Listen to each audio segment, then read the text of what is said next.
Need some help using the display and selecting cycles on your Electrolux dryer?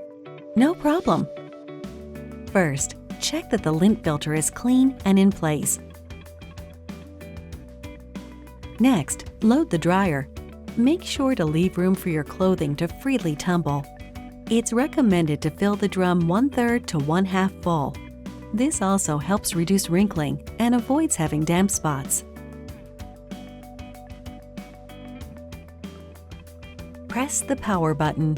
Turn the cycle selector in either direction to scroll to the desired cycle. The indicator for your cycle will be illuminated on your display. Some models will show the estimated cycle time, drying temperature, dryness level, and options in the display.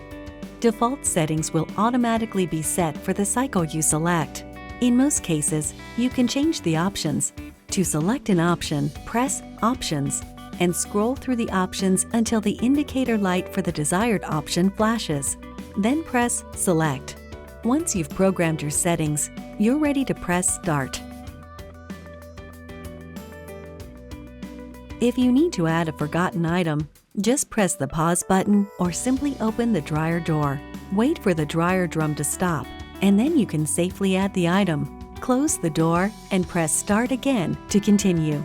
Tip: if you need to change or cancel your settings after the cycle has started, you will need to press Cancel before selecting new ones.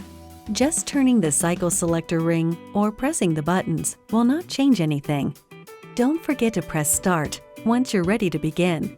For more information on cycles, settings, and options, and when best to use, check out your use and care guide, visit us online, or call us.